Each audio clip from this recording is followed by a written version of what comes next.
Saudara-saudari, adik-adik, Bapak Ibu, para sahabat Tuhan Yesus di Paroki Santoyo Sementari dan di Stasi Santo Thomas Sayagan, juga para sahabat Tuhan Yesus dimanapun Anda berada, berkah dalam, salam semangat, sehat selalu, tetap berbahagia dan tekun berbuat baik. Marilah kembali kita belajar ilmu sejati pada hari Selasa tanggal 25 Juli tahun 2023 bersama dengan gereja. Kita merayakan pesta Santo Yakobus Rasul. Marilah kita mengawali belajar ilmu sejati dengan berdoa. Dalam nama Bapa, Putra dan Roh Kudus. Amin. Allah Bapa yang Maha Kuasa dan kekal, di antara para rasul, Santo Yakobuslah yang pertama Kau kuduskan sebagai martir. Semoga umat-Mu menimba kekuatan dari kesaksiannya dan menemukan perlindungan berkat doanya. Dengan pengantaran Tuhan kami Yesus Kristus, Putra-Mu, yang hidup dan berkuasa bersama Dikau dalam persatuan Roh Kudus, Allah sepanjang segala masa. Amin. Para sahabat Tuhan Yesus terkasih, kita akan belajar ilmu sejati dari Injil Yesus Kristus menurut Matius bab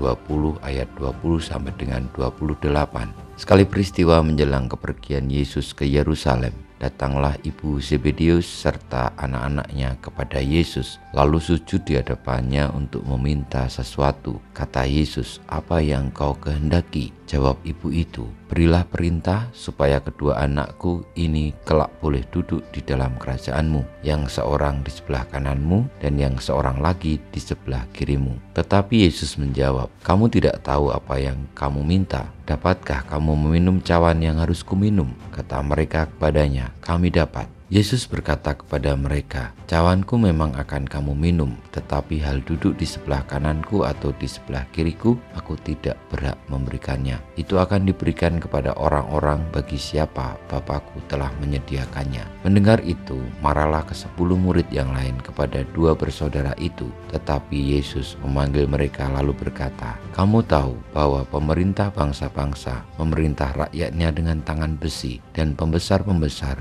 menjalankan kuasanya dengan keras atas mereka. Tidaklah demikian di antara kamu. Barang siapa ingin menjadi besar di antara kamu, hendaklah ia menjadi pelayanmu. Dan barang siapa ingin menjadi terkemuka di antara kamu, hendaklah ia menjadi hambamu. Sama seperti Anak Manusia, ia datang bukan untuk dilayani, melainkan untuk melayani, dan untuk memberikan nyawanya menjadi tebusan bagi banyak orang." Demikianlah sabda Tuhan. Terpujilah Kristus.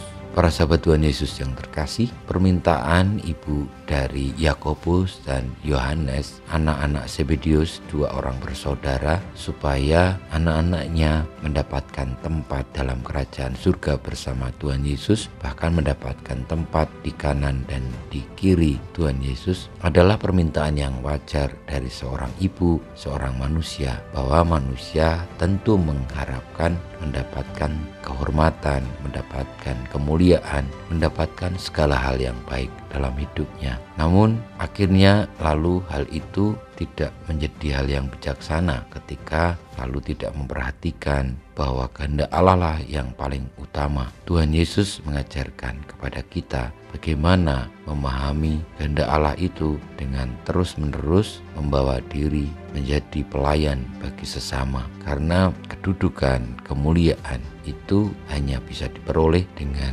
membawa diri sebagai pelayan bagi yang lain, dan sebagaimana Tuhan Yesus sendiri menjadi tebusan bagi banyak orang yang mungkin dari pemikiran manusia itu sungguh-sungguh tidak mudah untuk dilakukan, dan juga tidak menjadi cita-cita dari setiap orang bahwa ia menjadi pelayan, menjadi korban bagi keselamatan yang lain. Marilah kita mohon berkat Tuhan, semoga kita tidak hanya mencari kemuliaan semata, tetapi lebih mencari ketaatan kepada Tuhan, kesediaan untuk melaksanakan tugas perutusannya, dan akhirnya boleh sebagaimana Tuhan Yesus menjadi pelayan, menjadi tanda kebaikan Allah bagi siapapun juga tanpa mengharapkan apapun. Akhirnya Santo Yakobus pun melaksanakan yang menjadi sabda Tuhan kita. Kemuliaan kepada Bapa dan Putra dan Roh Kudus, seperti pada permulaan, sekarang, selalu, dan panjang segala abad. Amin. Ya Yesus, jadikanlah hati kami seperti hati-Mu. Tuhan bersama-Mu dan bersama Roh-Mu, kita semua hidup kita, perjuangan kita untuk mengikuti Kristus sepenuh hati, menjadi pelayan dan menjadi korban tebusan bagi keselamatan sesama, senantiasa dibimbing, dilindungi, diberkati oleh Allah yang Maha Kuasa, Bapa, Putra, dan Roh